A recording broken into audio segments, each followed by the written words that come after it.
give a big shout out to Quarantine Radio. Make sure you check them out every Tuesday and every Thursday. And thank you for supporting my new single, Down Low.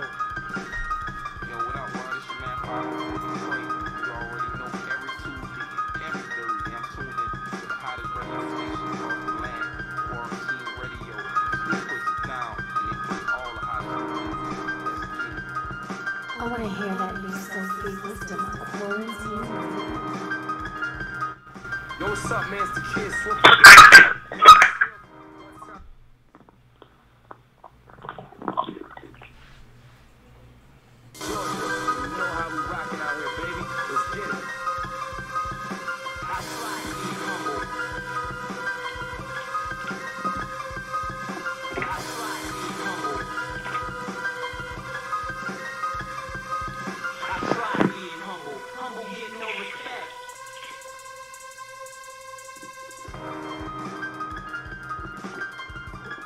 Yes, it's your boy iDub once again with another edition of Quarantine Radio.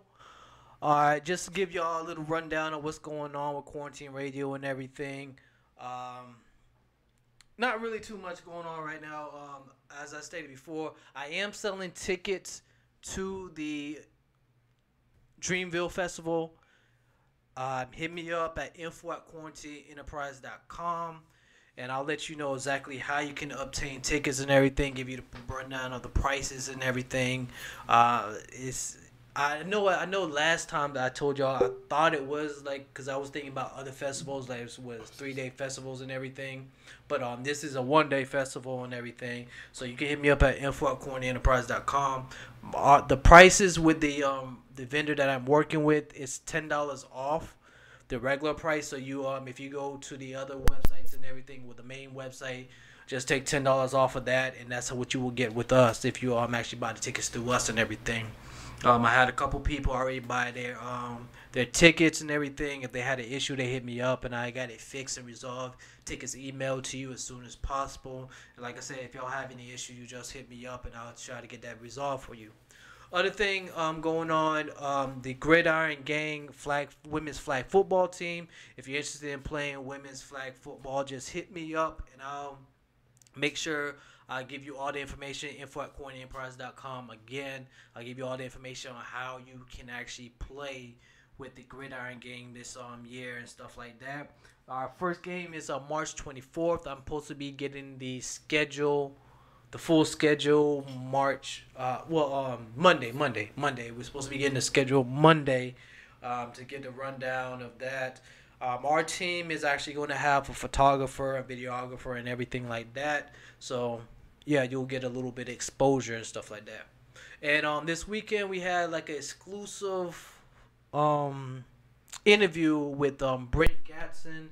I'm going to have that uploaded on our YouTube most likely this weekend, by the end of this week and everything. They have a great studio in High Point. If you're a videographer or anything, doing a movie that, like, once you see the tour that we had, like, that place is big. We're also thinking about actually doing an actual event there and stuff like that. So stay tuned to that. We're going to let y'all know exactly what's going to go on with that. All right. And tonight on the show, we have Marle Blue. If y'all actually remember, we actually talked to her a couple of years ago. I want to probably like 3 years ago or something like that. So this is basically a follow-up and everything. I seen that she's been doing her thing. She just dropped a new EP called Mood. So we're going to talk to her, see what's been going on since last time we talked to her, and ask her about her new EP. First track that I'm about to play is Get Mines by Soul Free Wisdom. This is Get Mines by Soul Free Wisdom. Alright?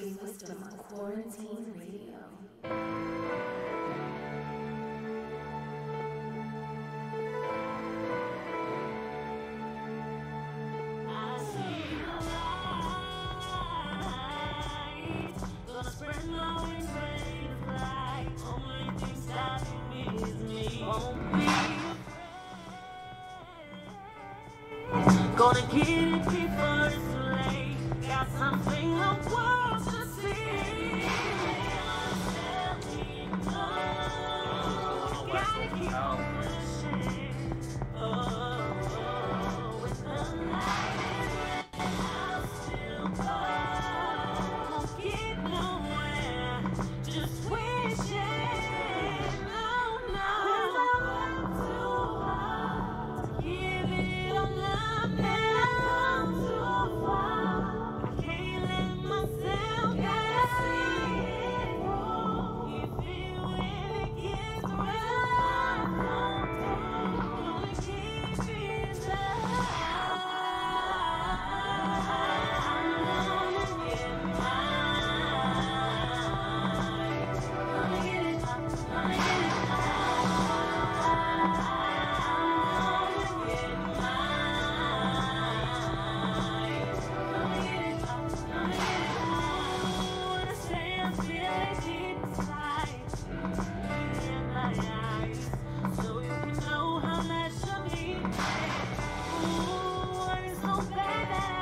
Said I want you.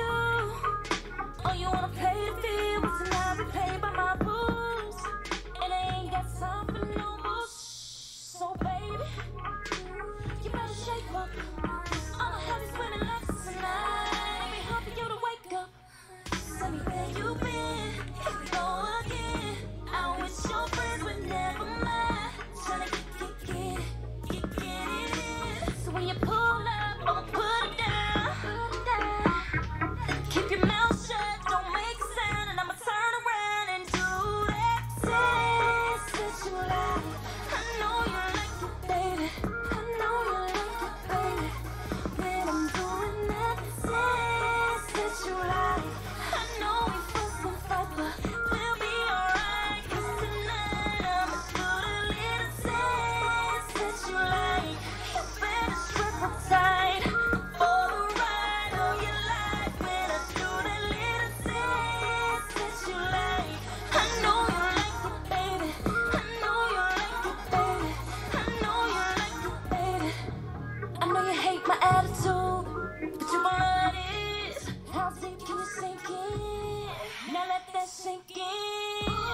Baby, ooh, baby, ooh. You be tripping, I'm freaking on you, baby, you, baby, you. Tell me where you been. Here we go again. Out with your friends, but never mind. Tryna get it in. So when you pull up, I'ma put it down. Keep your mouth shut, don't make a sound, and I'ma turn around and do that dance that you like. I know you like it, baby. I know you like it, baby. When I'm doing that dance that you like. I know we fuss and fight, but we'll be alright. 'Cause tonight I'ma do the little dance that you like. You better strap up tight for the ride of your life. When I do that little dance that you like. I know you like it, baby. I know you like it, baby. I know you like it, baby.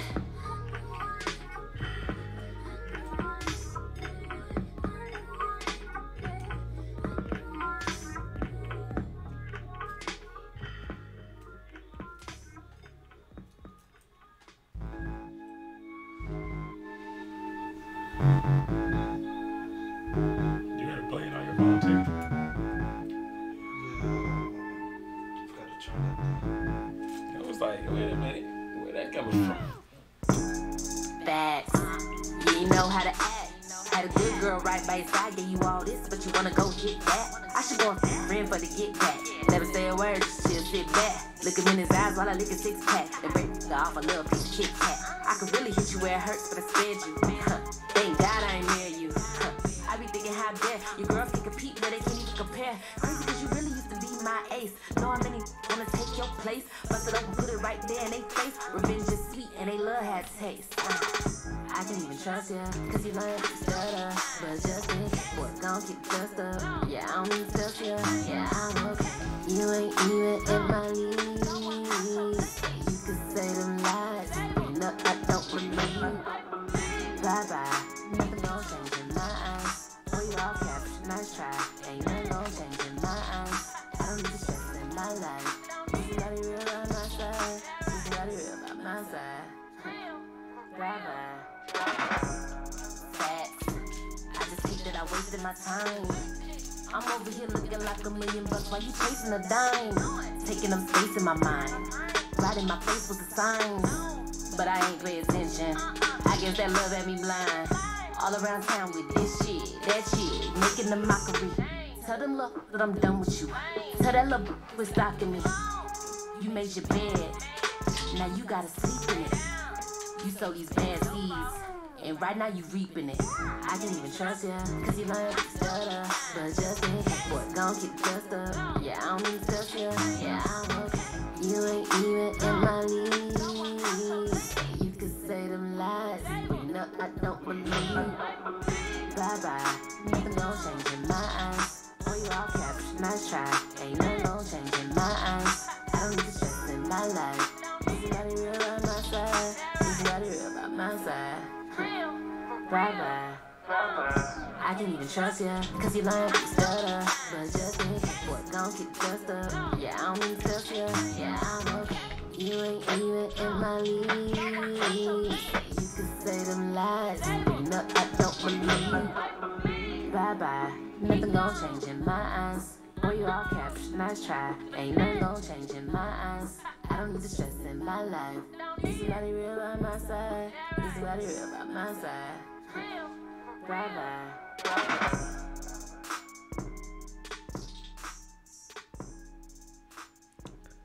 Alright, we're back. First track was Soul Free Wisdom with Get Mines. Second track was Brittany Camille with Dance. And third track was our guest tonight, Marle Blue with Can't Believe.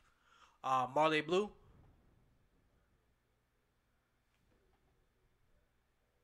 With the bars, what's happening? Oh, what's good? You just came on. My bad. What did you just say? I said, yeah, it's the beauty with the bars. What's happening? Oh, good. What's good? Sorry about the seem like we having some technical difficulties with the mics and everything. But yeah, I'm glad that we got you back on the show and everything. Could you give like a brief introduction to the people that don't know who you are? I'm Marle Blue, the beauty with the bars. Just dropped my EP Mood that we're going to get into in a minute. I'm Lyricist of the Year. I won Lyricist of the Year at the Atlanta Hip Hop Awards for 2018, and I'm nominated again for the 2019 awards, which will be in April. Nominated for Lyricist of the Year again and for Video of the Year. And I'm just out here grinding, getting it, man, putting out great music. I hope y'all like it. Yeah, I was feeling the EP and everything. I have my boy King Cancer here. He's gonna jump into the interview first, and then we're gonna since I already talked to you before, I'm gonna let him talk to you, get to know you and everything. Okay. So what's going on, Marle Blue? How are you tonight? I'm great. How you doing? Man, it's been a long day, but we here. That's right. So I just like DJ Ill said, I want to bring it back, for all the new listeners, all the new people watching. I want them to get to know you. So I want to take it back. Where you from? I'm from Warner Robins. That's where I grew up. I was born in Austin, Texas, but I'm from Warner Robins. I claim Warner Robins. That's where I grew up. 478. Shout out to everybody in Middle Georgia. It's the country. All right. So what got you into music as a young adult or as a child? What was the reason that you got into music? Well, I always had a passion for writing poetry and writing stories. I used to write these long, elaborate stories, like short stories, when I was a little kid, like kindergarten, first grade. I'm talking about with murder plots and all types of crazy shit. And I used to love poetry. I remember learning like haikus and different stuff like that, and it just always intrigued me. And I always had love for music. So when I got in about 6th grade, my brother, I have an older brother, and he used to be rapping and writing and stuff. And I'm like, damn, that's dope. I want to do that too. So I started writing and rapping and turning my poetry pretty much into rapping. the rest is history. I used to freestyle, you know, back in high school, middle school, and high school. I would be the only girl freestyling with the guys, and it just always was just a passion of mine. So when I got to college, I was like, you know what, I'm just going to pursue this. Like, I'm going to see what happens. And I've been going there since. Okay. So let's take it back to what you just said, middle school, high school freestyling, being the only female freestyling with the guys. How was that? I mean, because I know for myself, back when I was in middle school and in high school, there wasn't. I didn't have any females around me that were freestyling when the guys would get together. You know, all the females were doing the singing. So, you know, I didn't really come across too many females probably until after high school that could freestyle and that were good at it. So how was your experience with that? It was fun. I always just liked the challenge, and I liked just the culture, period. So I wouldn't always win or nothing, but I would just always just want to be a part of it. I'm like, oh shit, they rapping, let me go over there and hop in. And people were really receptive of it because they were like, oh, she spins like, oh, that's what's up, she said that. So it was always well received. And then there was also this radio show called Who Got the Flavor back in Warner Robins. Well, it was in Macon. And you could call in and freestyle live over the beat. So this is back when you had like, you know, little regular radio speakers, and then you could like, you know, press record with the tape cassette and all that. Oh yeah. I'm telling my age. But anyway, so I would like run home from middle school and high school and like rhyme to whatever beat was on the radio that I had written in school, and I would record it, and I go to school the next day, and they was like, oh yeah, I heard you rapping. So it was always well received. I just was having fun with it. Okay, so do you remember the first rhyme that you wrote that you would say was officially your first rap? Yes. Well, the first song I recorded, yes, I remember my first song I recorded. Okay, what was that about? What was the name of it?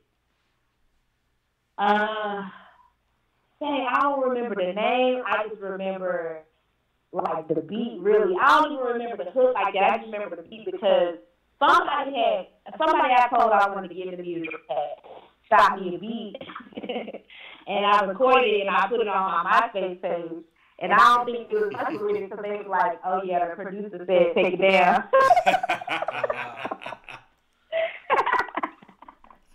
I was like, okay, cool.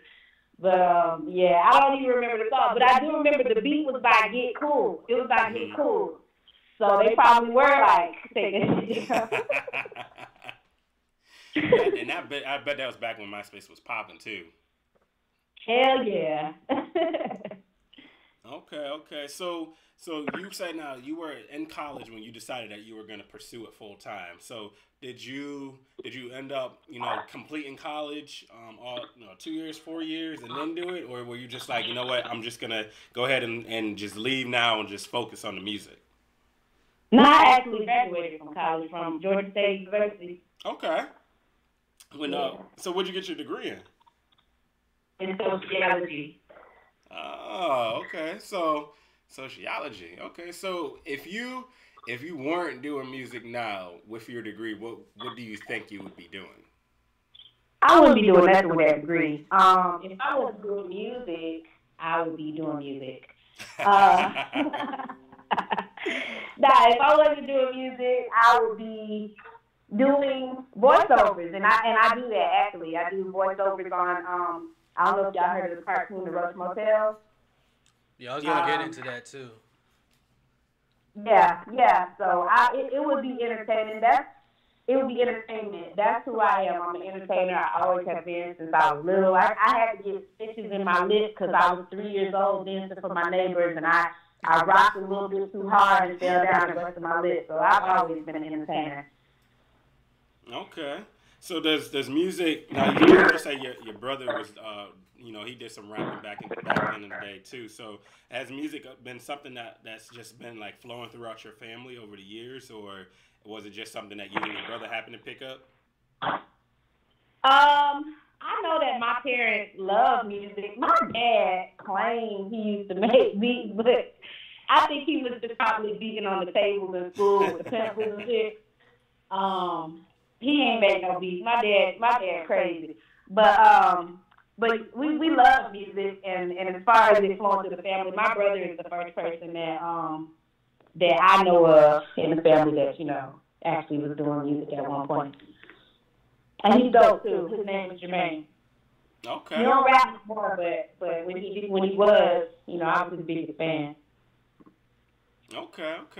So let's fast forward. We're gonna fast forward. We're gonna jump into the new EP that you dropped called Mood. So why Mood?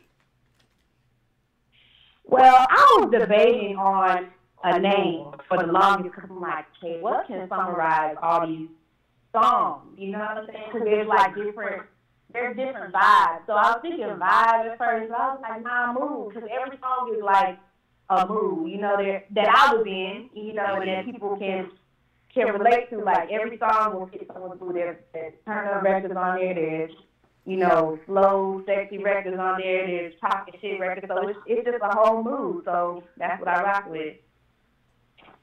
Okay, so what was your mindset going into creating this EP? I was like, I gotta come back hard because I had taken a couple years off. I had fun, and shout out to my baby Jordan. And I was like, I had to release a full project in a minute. I was releasing singles and videos prior to having him. And then after having him, I was kind of moving in slow motion until I got back in the groove of things. So I was like, I got to come hard with this because people were actually hitting me up like, where's the music? And being impatient. I'm like, damn, okay. The pressure's on. Like, let me go ahead and give my supporters, my fans, something to vibe to.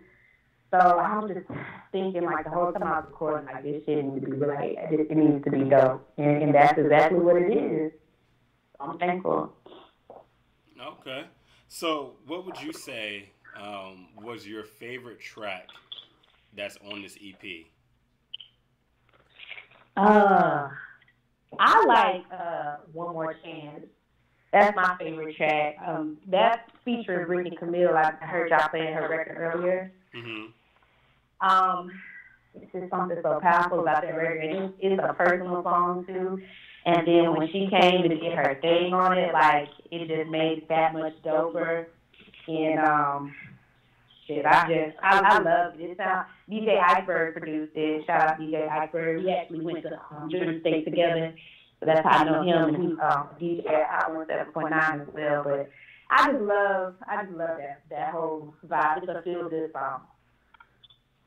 Okay. DJ L, you got some questions? Yeah. So I was gonna actually ask you about like how did you go about the actually picking the productions, beats, and everything for this album, and like did you have tracks that you had to lay on the table and stuff like that? I have hella beats, but so a couple of the records I did with Bolo, he's been like my longtime producer for years, and matter of fact, he pretty much engineered and mixed the whole EP, with the exception of maybe like one song. So shout out to Bolo. Thank you so much for everything, bro. You be looking out. But and then there's a guy named Blasian that a friend of mine put me on. He's a producer. I actually haven't met him, but I connected with him online. And Blasian has a bunch of dope beats, so I, shot with him for a couple of my records. And then, DJ Iceberg, one day we met up, and he played some records for me, and then that's how he played some beats for me, and that's how I got the beat for One More Chance. So, yeah, it was just picking and choosing here and there, the dopest production that I could, find, really. And the other thing that I noticed with you is that you go all out for your visuals and everything. How do you come up with the concepts for your music videos and everything? Well, it's a collaborative effort between me and my longtime video director, 50 Fliperachi. Um, you know, he was excited when I played him the EP because I played him the EP like a month before I ever released it. And he was like hella excited, but we had already done the video for Kasia. And, you know, he'll just listen to the records and he'll tell me what he envisions, and then I'll tell him what I envision, and we'll merge them together, and then we'll come up with something spicy. Okay, so it's not and with the traveling and everything, like how do you actually pick the locations? Because I see one time you were in Miami and stuff like that. Yeah, that song for Last Longer, that had to be that. I mean, just if you just listen to it, like that had to be on the beach. You know what I'm saying? It had to be in Florida. So that's where, you know, we went to Florida for that one, and then Kasia, we shot that in studio space, and the set was really, really dope. You know, my video director, he made the set by hand. He spent a lot of time working on it, and it was dope. It was like a Monopoly board. So yeah, we just go with the mood of the song and try to find a location to match it. Do you know exactly which song you have next up for a music video? Yeah, I'm gonna shoot "Can't Believe," and then I'm also gonna shoot "One More Chance," and I want to do "This That" as well. I really want. Oh no, 90 song is gonna be before "This That." So 90 song, "Can't Believe," and "One More Chance" are the ones that's next. 90 song, I can't wait to do that one. I love that song too. Okay, so you plan on doing a whole track, your whole album as far as visuals, and just give like a whole movie? I don't plan on doing the whole EP, but I'm one down, and I want to do at least 3 or 4 more, so pretty much, because there's 8 tracks on it, so pretty much the majority of it. Okay. And as far I as want to like bring my songs to life. as far as the Roach Motel, like how did you get associated with those? Because I remember I saw them on I think it's the BET Hip Hop Awards and everything. Like how did you get involved with them? Okay, so a few years ago I met DJ Filthy Rich, and what's crazy is he was at my son's father's house, and you know I had come over there. And they were doing a song, and they needed me to sing something on the hook. So I sang on the hook. That was my first time meeting DJ Filthy Rich. So one day I was talking to DJ Cloud on the phone, and I always make like different voices when I'm talking to him. I'm just silly like that. So DJ Cloud was like, "Yo, that's crazy. You need to be doing voiceovers." And I was like, "Yeah, I want to. Like I've looked into it and everything." He was like, "Well, why don't you know that Filthy Rich? He got that cartoon." And I was like, "All right, okay." So I went to his page. And I saw him, you know, he was cooking up a cartoon. And this is way before he had the 85 South Show one and everything, because they're a part of it too now. So I was like, okay, let me hit him up. So I hit him up, and I was like, hey, can I audition to be a part of your cartoon? And he was like, yeah. So he sent me a script, and I did the voiceover on the voice memo, and I sent it to him. And he was like, yo, that's perfect. You killed it. Cool. You're going to be Lala the Ladybug. I mean, excuse me, Lauren Ladybug. It's Lala Lauren. He's like, you're going to be Lauren Ladybug. And I was like, okay, cool, that's what's up. And it's ironic because I have a ladybug tattooed on my hand that I got tattooed like years ago. So I guess it was just a sign back then. So ever since then, you know, we've been working, and anytime he calls me and needs the voices, you know, I'm there. And he's working on getting it placed on the network. So pretty soon it'll be coming to a network near you. I can't wait. Okay. So how is it the whole process of actually doing the voiceover? Like, do you go to a studio to actually record, or are you able to just do it in house? We actually go to a studio. So the first time I did it, he I don't want to like do it like that because I can't remember each time specifically, but there's been a couple of times where he has sent me the script, and I'll practicing, and I'll go to the studio. It's always at a professional studio. And then one time he had me meet him and Carlos Miller, and y'all know he's like a genius comedian. And he has me like doing impromptu with this man. And I'm like, bruh, I'm like next door funny. I'm not on stage funny. So I was hella intimidated, and I was just like trying to roll the punches. And he did good. Of course, he was good with the impromptu script, but I was just like, oh my God, I don't even know if I'm being funny right now because I'm so nervous. But it was a cool experience. The only thing that I did outside the studio was one day Rich called me and he was like, I need you to do a So Gone challenge for Lauren, the Ladybug. And I was like, bet. And I got right on it. I'm talking about right on it because I got a studio, my own little studio set up. So got in there, wrote some bars, did it, sent it to him, and he paired it up with the animation. And that's on YouTube. Y'all can find just search Lauren the Ladybug So Gone Challenge the Roach Motel. Okay. Taking it back to the music and everything, because as you said that you had your son and everything, and you were just basically trying to reintroduce yourself back, because like I know you had to reintroduce yourself when you did the name change and you took a hiatus. Like, how was it actually taking the hiatus and then coming back? Like, what type of marketing did you do to actually regain people's attention? I just got back out there really.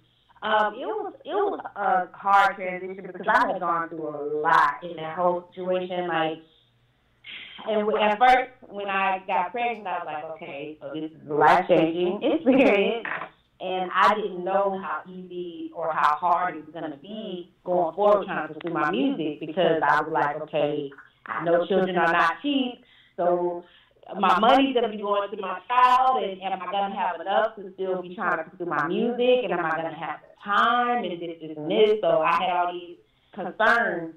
And then, just being real with my fans, me and his dad, we had broken up when my son was 5 months old. And so now I'm like, and he's in his life, shout out to B-Boy. But I was like, what am I going to do now, So it was a really sad point in my life, a really, really sad point in my life, because I felt like, damn, like, I don't even feel motivated to get in the studio because I'm so sad. And then, postpartum depression is real.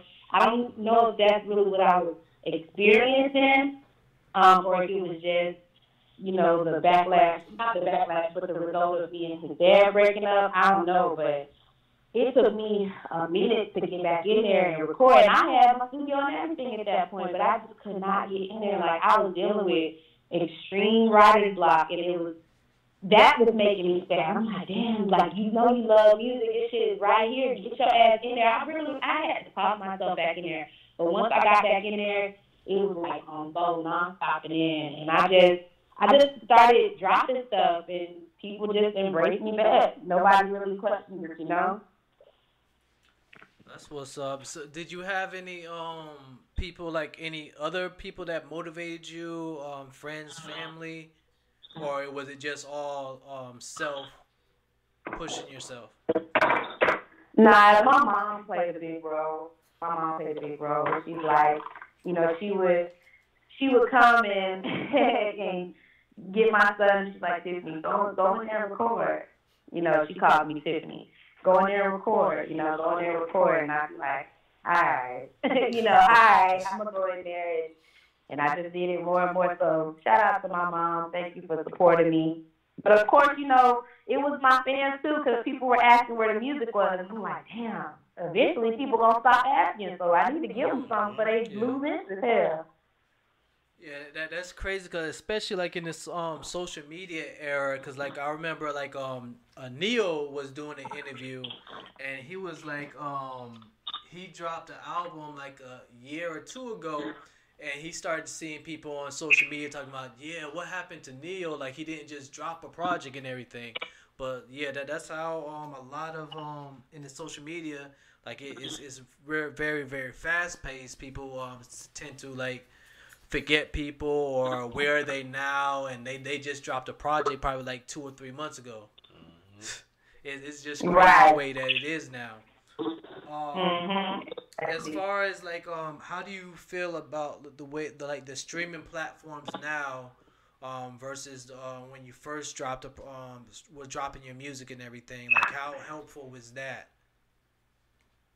I think it's very helpful for the independent artists to be able to, um, you know, get their music out there because at one point you had no choice but to go through the labels, and if you weren't through the labels, then your music wasn't getting out there. So I think it's a great way for independent artists to be heard and to make money and to, reach people in different countries. Hmm. Yeah, cause I Yeah. like most independent artists for some reason like they when they look at their demographics they say that one of their biggest fan base overseas is Germany. Have you noticed that? I have noticed. I have definitely noticed streams in Germany. Yes. That's crazy. That it seemed like everybody sees that too. Um, with you actually, cause like you said that you got nominated and won the award for best lyricist and everything. And how long ago that was that before like after you had actually started back up again and everything?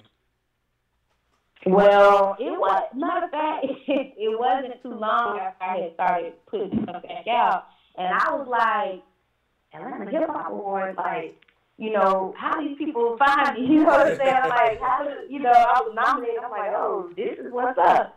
Um, so yeah, it wasn't too much. It wasn't too long after, but I won the award back in April. And like I said, the next award show is next month. So April 13th. If you guys are in Atlanta, please come check it out. It's gonna be at the Revolutionary Cinema Studios. I think it's on my page, Instagram, EMARLECLU. But it wasn't too much long after, and that right there, just getting nominated for that, that really gave me a boost of confidence. It was like, all right, man, you gotta go, you gotta keep going hard. How did you find out about that nomination? Was it somebody told you, or did you get a phone call, or? I got tagged. And I'm like, what is this? I was looking, and I'm looking at the first, because it was the second annual. So this one's going to be the third. The first one I'm looking, I'm like, dang, Rollo's at the first one. You know what I'm saying? Like, it's people on there like Johnny Cabell. I'm like, okay, it's some people that's attending it. This is legit. So when I went, I'm like, dang, it's a lot of people here. Like, this is a good look. And so I found out by getting tagged, and I almost missed my moment because I was out trying to do media, and my mom was like, I think they're calling your category. My mom got some good ears. That's why I never let her get away with stuff growing up, because she hears everything. She's like, I think they're calling your category. And I was like, okay. And then she's like, yeah, come on. So I'm walking in, and they're like, Marle, they're mispronouncing my name. So I'm listening because, it's loud in there. And then I was like, Marle, they're like, yeah. I'm like, hold on, I'm coming. So my country self, I'm in the back of the area where the awards was. I'm waving my hand, hold on. I'm running up to the front. But it was a good moment. And it was a co-ed category, so it wasn't like female lyrics of the year. It was like male and female in that one category. So that really felt good. Yeah, that's a good look right there. That's the next question I was going to ask you about, just the hip hop scene in Atlanta and everything, especially like with you just coming back out and seeing how competitive it is, and you actually winning that award. Like, how do you see the actual scene right now in Atlanta as far as independent artists wise? Well, the phone kind of broke up. You said how what? Oh, how do you feel about the independent scene in Atlanta right now? The fact that how competitive it was, and for you to be able to stand out the way that it was. Cause like I remember like the first time I met you, it was an independent artist scene, and I know that J Rel was there, and it was like a competition, and you had won that over everybody, and then you basically actually stood out there. I remember that you had the dancers and everything, like you just have like a competitive spirit to be able to just stand out, even amongst the guys and everything. But how do you feel like the independent scene is now as far as in Atlanta? I think the independent scene is there's a lot of people. I think there's a lot of talent too.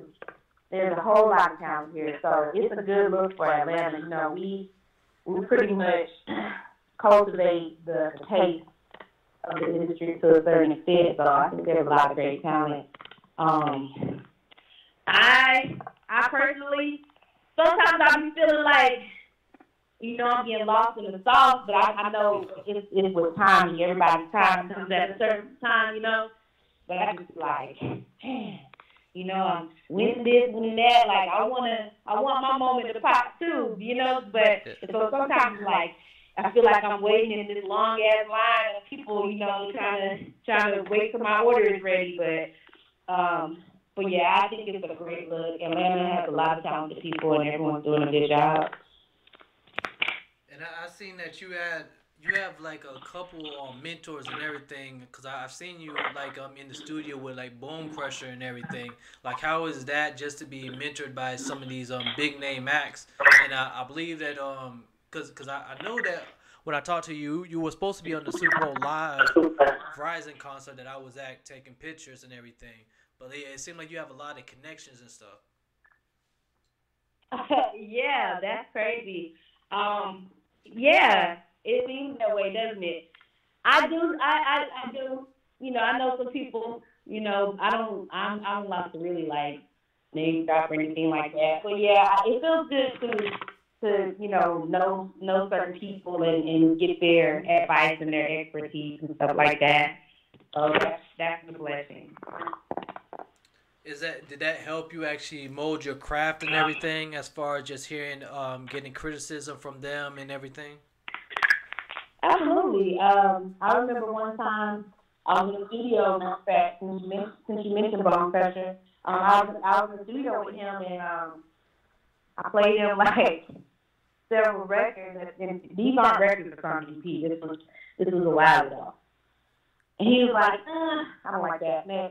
I don't like that, Nick. And I was like, oh, okay. It just made me want to, it made me want to go back in the studio and come harder.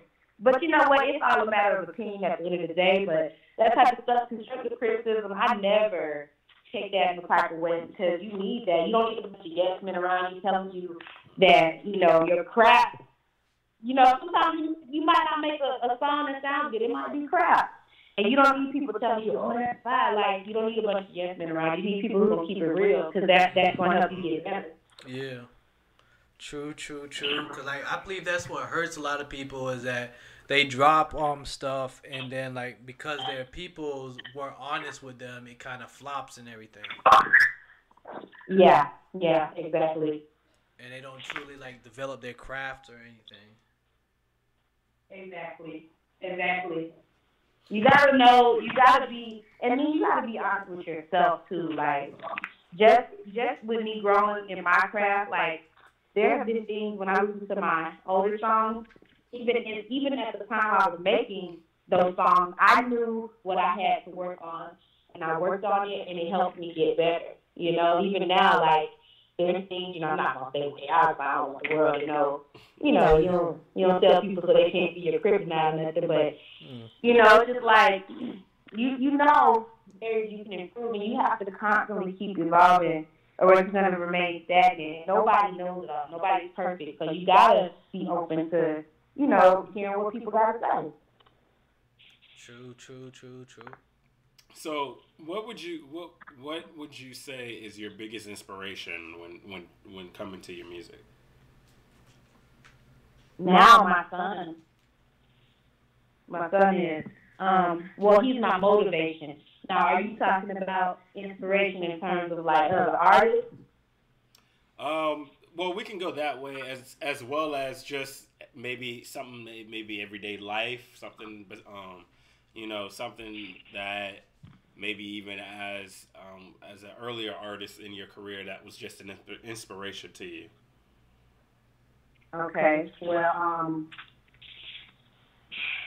really my inspirations, like I said, my son, and just wanting to live in my truth and do what I love and live my passion. You know what I'm saying? I'm not a 9 to 5 desk person, and if you are, that's cool. You know, more power to you. You got to get how you live. I'm not dogging anybody, but I want to be able to do what I love, make money doing what I love, be happy, help my friends and family, and travel the world. That's what I want to do. So that is my inspiration, my motivation, all that. My son, number one, and two, just hang on making it. Okay. So who were some of the artists when you were coming into the game, into the music game? Who were some of the artists that you looked up to, and are they still people that you look up to this day? Yeah, I definitely. Well, I love Missy. I love Kim. I definitely look up to them, Trina, and everything. But the person who inspired me to actually start recording music, like saying, okay, let me give this a try, was Nicki Minaj. When I saw the success that she was having, and it hadn't really been any female artist that was really popping like that for a few years. So when I saw her kind of break through that door, I'm like, okay, so the game is receptive of female artists, you know, and I'm looking at it and I'm like, okay, I know that I'm talented and I know that I got potential. I'm going to go for this too. Like, it made me say, okay, there's a chance for female artists again, just by looking at her success. So, but, you know, I definitely love Lauryn Hill as well. She's inspirational to me. I just love Missy. It's something about her. Like she's just super dope. So yeah. Okay, so my next question for you would be, since you started doing music, what would you say was probably the hardest thing that you had to learn? That's a good question. Hardest thing I had to learn. That nobody owes you anything, and you cannot wait for people to do things for you. You got to do them yourself.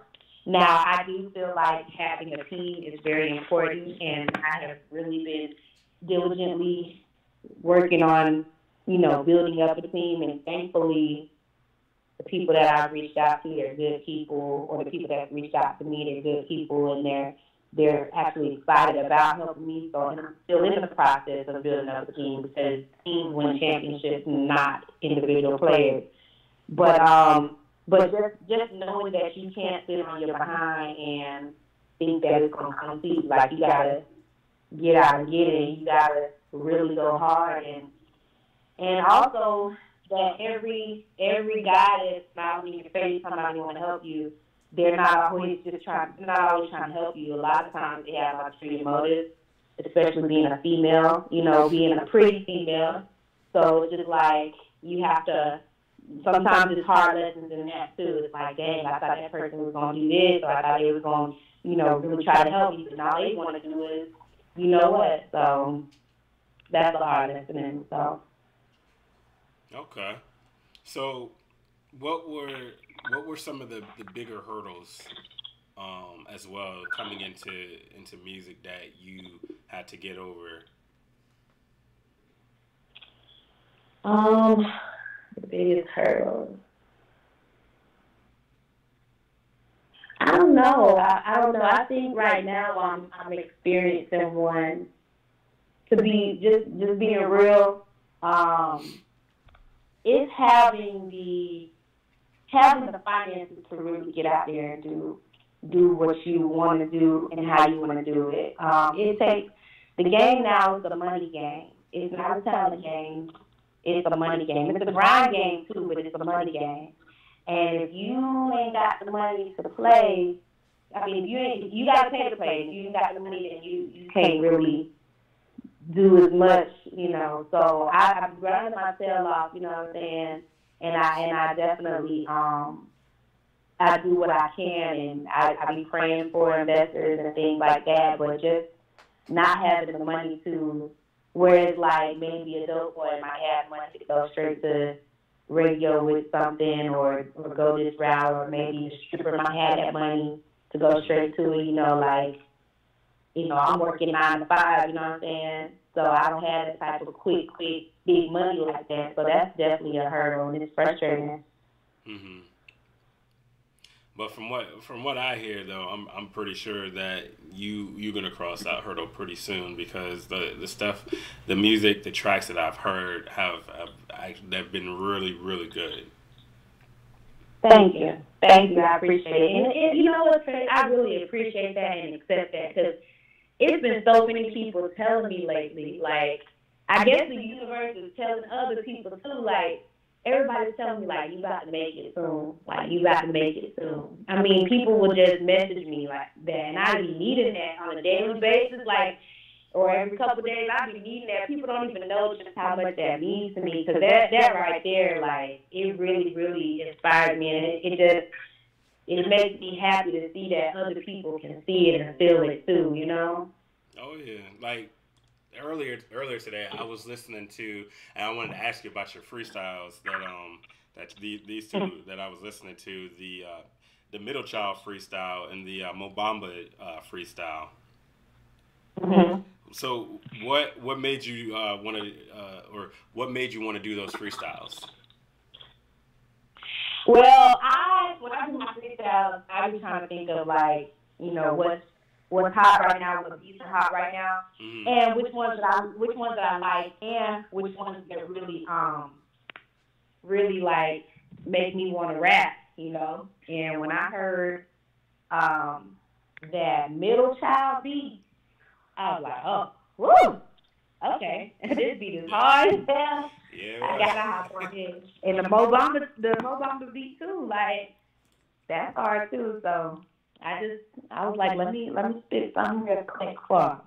Well, let me go ahead and throw this one in there too. That Lucid Dreams one too, man. I was just like, okay, I guess I get with this right here, man. This is good. Thank you. Yeah, that was definitely a personal one right there too. Like, I had to get some stuff off my chest. I went so far as to do a video, like a real video for that one. I saw that. I appreciate that. And I saw that. I said, okay, she's going off in this one. Yes. And I really liked the video to that one too as well. I thought it was pretty dope. Thank you. Yeah, Fendi Flibrati shot that one as well, and he is nominated for Video Director of the Year with the Hip Hop Awards this year. So yeah, he always puts his magic on it. So I'm definitely waiting for you to drop the videos to the next few tracks that you got coming out. Yes, I cannot wait.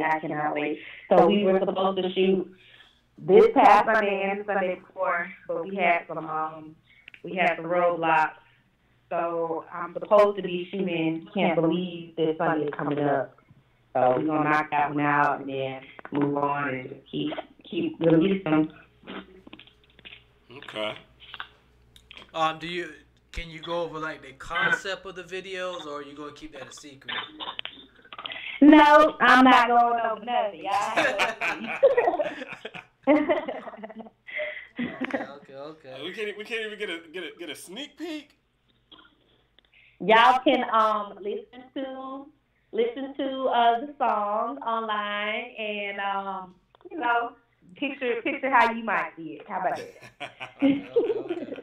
So I gotta wait to see if it matched the vision that I have in my head. Yeah, exactly. Yeah. All right. We're coming up to the second half and everything. Did you want to give out your social medias, how people can actually get in contact with you, for like features or anything like that, or just how to follow you? Absolutely. So for features and everything, if you email me, marlebluesbooking@gmail.com. Or you can just DM me if it's easier. Instagram. My Instagram is Marle Blue, MarleBlu. Check out those videos on my YouTube channel, which is Marle Blue. On Facebook, Marle Blue. Twitter, Marle Blue Music. My website is marleblue.com. And I'm on SoundCloud. SoundCloud.com/backslash Marle Blue. And just it's MarleBlu. All right. Well, I do appreciate you coming on, chopping it up with us, and just catching up on everything with you and everything. And like Cancer was saying, I'm really looking forward to seeing what you could. Like I said, every time you come out with a visual, it's hot. So I'm just looking forward to see what you got up next, what you got cooking up and everything. I really appreciate it, and I appreciate y'all for always showing me love and reposting my stuff, and for reaching out to me to come back, after this time, and promote my stuff. I really appreciate the love. Y'all always been solid. No problem. And I'm gonna try to see if I can come down there again to Atlanta, because I was really looking forward to seeing you perform and everything. So I gotta come down there and see you perform one time. Yes, that'd be awesome. I love that. Right.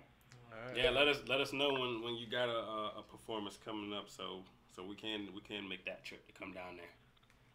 Bet, will do. All right. So we're about to go into a music break and everything. First track that I'm about to play is a new track from Sean Archer with Power Couple. This is Sean Archer with Power Couple. All right. Yeah.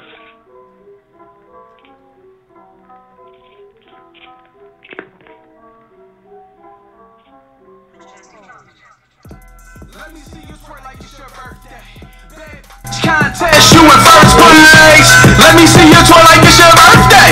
Babe, contest you in first place. Let me see you bust it for a real one. He a lame, now you fucking with a real one. We ain't the same, girl, you're looking at a real one. Yeah, you looking at a real one. Let me see you twerk like it's your birthday. All that cake, yeah, it's looking like your birthday. You a boss, bitch, yeah, you be bossing. Killing shit, the only thing missing is a coffin. Middle fingers up to your ex. Since you left him, now he looking all depressed. In your DM city, miss you when he's stressed. But your curve game strong, show him baby flex. Plus you're rocking with a real one. Ain't gotta go in your pockets when the bills come. Stay on the grind, trying to count up the millions. The type to meet your parents and you wanna have his children. Real recognize, real and you relate. You drive your own 4-2 so we can race. You see them lames, put them in their place. Tell them bro, get the fuck up out your face. Let me see you bustin' for a real one. He a lame, now you fucking with a real one. We ain't the same, girl, you're looking at a real one.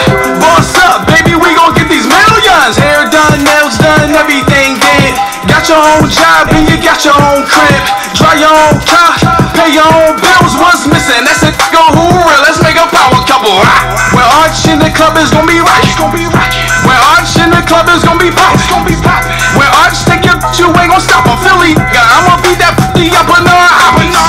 And she gon' with me cause it's worth it. With me, she might get a Birkin. She a dime, make them boys nervous. Betty on the gram, but she pretty in person. She fire, yeah she fly, she's a boss chick. And I'm the man, swag dripping like a faucet. So what's together? Movie, AMC. Yeah, man, that's together. We like J&B, a power couple cuz real recognize, real and you relate. You drive your own 4-2 so we can race. You see them lames, put them in their place. Tell them bro, niggas get the fuck out your face. Let me see you bustin' for a real one.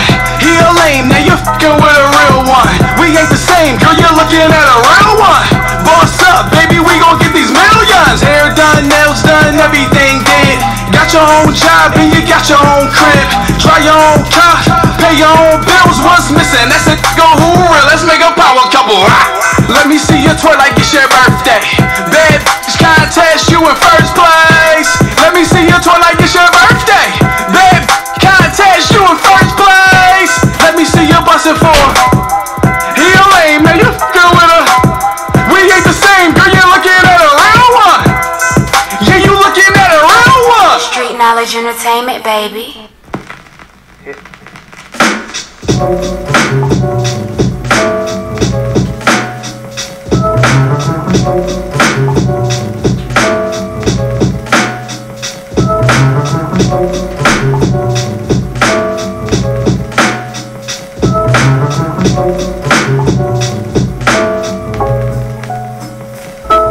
In the past, Lil Stoner kid distracted, focused on his raps, hoping that he mattered. Throwing tracks in the motion, motivation, the ration of creation in the taking for the making of a newer generation. Who'da knew the dude is pursuing his greatness, ruling it, fueling, taking over the paces, moving fast. Now I'm out the way, headed to the bank on the path, passion every day. Let me get a raise. Wait, I was waiting for more than a little change. It made sense. Walking out the door, I'm ruling the world. Ain't never running over me. Fast forward, skipping over to where the money be. I'm attracted to the waves, I can hit it anyway. Book of life, I'ma turn it by the page. Fire burning on the stage, how you learn it on the stage. Here to engage, it's my dedication. The world is yours, the world is yours. I keep hearing that the world is yours, the world is yours. And they keep telling me the world is yours, the world is yours. And they keep telling me the world is yours, the world is yours. Yeah. The more I think about my past, there was no path to map. Trying to face my darkest fears without no sense of looking back. Came a long way from the projects, homies were cooking crack, but I decided different, my vision couldn't get into that. Can't ignore my passion, these lyrics take me to greater flights. Hop up on that stage and begin to soar to a different height. Way I see it now, couldn't ask the Lord for a different life. Wouldn't trade my loved ones or even homies that seem to spite. Complications seem to reoccur in the wildest places. Truth be told, it's important for you to often find your greatness. Time is moving fast as you know it, there ain't no point in waiting. Take it from an artist that's never got used to being patient. I learned it's best that you wait on God in your time of need. Trying to force that issue can force you right up the harbor stream. Never understood what that meaning somehow could even be. Like the stones could break your bones, but words can often make you bleed. Only thing that mattered to me was progression of my team. Never moving backwards, always found light in darker things. Maybe that's the way that you triumph, and just to make a change. You don't see a lane, then it's important that you make a lane. The way I see it is our time's overdue to increase in revenue. Looking out a wider view. Hearing that the world is yours, the world is yours. I keep hearing that the world is yours, the world is yours. And they keep telling me the world is yours, the world is yours. And they keep telling me the world is yours, the world is yours. I keep hearing that the world is yours, the world is yours. I keep hearing that the world is yours, the world is yours. And they keep telling me the world is yours.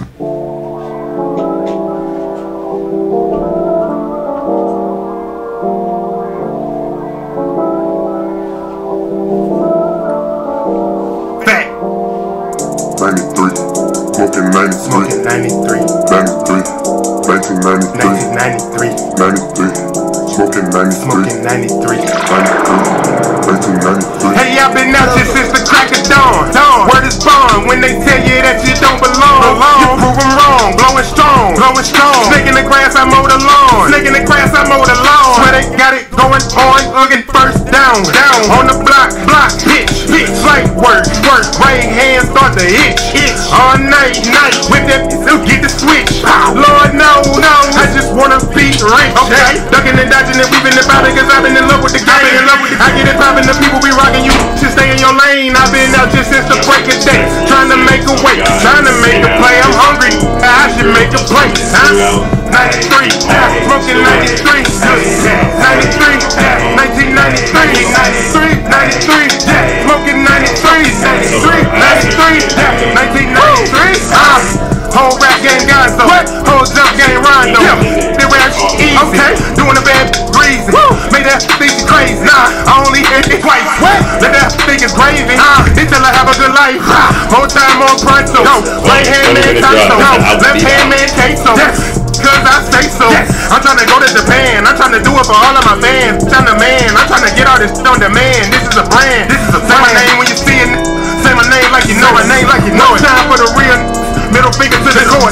Shawty, I ain't tryna deal with ya. I ain't got time for the noise. Nah, shawty, I ain't tryna deal with ya. I ain't got time for the noise. 93, smoking 93, 93.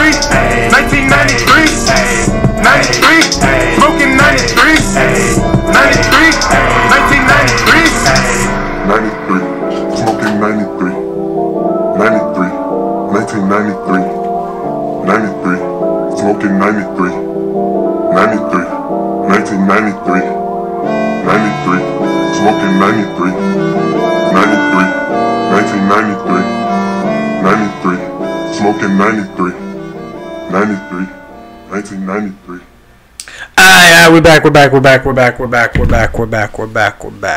First track was Sean Archer with Power Couple. Second track was Shane Clark with The World Is Yours. And third track was Fat with 93. Alright, I just let Joy know that she can call in, so I believe we're supposed to be getting Joy to call in a few. So we'll just see if that happens. First thing that I want to talk about is something that a lot of... Hold on one moment. Oh, okay. I saw somebody in the chat. And everything. So I wanted to touch base, see if they would just say that Marley Blue was the best. Sometimes I forget to actually check the chat in Spreaker. I'll be all focused on the chat in YouTube. So I do apologize if I be forgetting people because it's rare that people hit chat in the Spreaker and everything. But yeah, so we were talking about this last week a little bit with Linnell and Joy. I didn't get to talk to Brian, King Cancer, about this and everything. You don't be putting my government out there like that, boy. And we were talking about before the show and everything, like when the R. Kelly story came out, everybody was talking about it and everything. And like that's all you saw on your timeline. I guess I had the wrong friends because like nobody's talking about the Michael Jackson, but I'm seeing all these articles about it. I've seen a lot of articles about it, but nobody on my timeline is talking about it from what I'm noticing and everything. So like I said, I don't know if I just had the wrong set of friends, but nobody that I know, I watched probably like 15 minutes of it, and I was done. Well, I'm gonna say this. I haven't watched any of it. I know it's a 2-part series. The first part came on Sunday, and the second part came on last night. But I've been hearing, from people on the radio to seeing very few people on my timeline, whether that be Facebook or Twitter, talk about it. But from my understanding, not too many people, for whatever reason, have been talking about it. I think, and I think it's because, with the difference between that and the Michael Jackson and the R. Kelly situation is, when it comes to R. Kelly, there was a lot of evidence. I mean, a sex tape, his lyrics. Even when the R. Kelly series came out, it was just so much evidence and all the trouble that he's been in, and just, it's proof. There's stuff there. Whereas with the whole Michael Jackson thing, from my understanding, the only people that really truly know what happened at the ranch are the boys, Michael Jackson, who unfortunately, as we all know, is not here, and then I think they said the maid. I don't know if the maid is still alive. As from what I can see, no one's really saying if the maid is speaking on anything. So the maid might not even be alive either. So it's like, we're getting a side of the story that we're getting basically one side of a story. We can't get anybody else's side of the story because the only people that know, again, are those people. And Michael is no longer around. The maid more likely is no longer around. So now you got these two fellas that are coming out and saying, this is what happened, this is what happened, this is what happened. But when they were younger, you guys were defending Michael. And now all of a sudden you're coming out and saying, hey, this is what happened, this is what happened, this is what happened. And it's like, you gotta be, with these situations, it's hard to believe it because there's no evidence. But at the same time, you don't want to just cancel them out and say, oh, well, they're lying, because either they're lying now or they lied, they were perjury. They committed perjury, and they went back when they were kids and they lied. So it's a tough situation because, again, you can't say, well, they're lying, because it could have happened. That's the same thing with the Me Too movement. When, you know, all these women were coming out about everything that was happening to them years ago by these producers and directors and all of these people, it's like you can't write them off and say, oh, well, you're lying, because there's no evidence that proves it. But at the same time, you just can't jump into it and say, okay, it's true. It's got to be true. So it's a thin line here, and it's like, well, you know, I think most people are not going to take acceptance to this if it is real, because most people hold Michael Jackson in a much higher place. Oh, is that Joy calling in? Yeah. Okay. What's going on, Joy? Yo, what's up? What's going on? Yeah, we're just talking about the Michael Jackson situation. Brian was giving, Cancer was giving his take on it. But yeah, like I said, you just you just have to be careful, because, like I said, I mean, you don't want to write them off. You don't want to just jump to them and say, "I believe you." And like I said, and as I was saying, people hold Michael Jackson to a much higher standard than people hold R. Kelly. So I think that, you know, the majority of people are just going to be like, I mean, they're just going to be like, it's a lie. It's all lies. And that's probably why I feel like people really didn't watch the Michael Jackson thing on HBO. Either that or maybe I didn't really see a lot of promotion about it.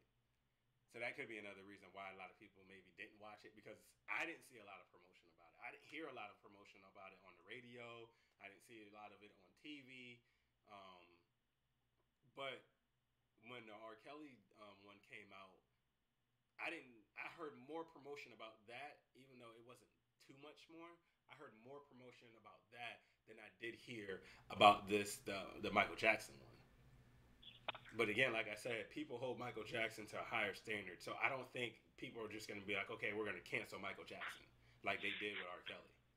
I think, you know, people are just going to, I think it's just going to be, with Michael Jackson, I think it's going to be the same thing of how people felt back then when all of it was coming out, and to how people feel about it now.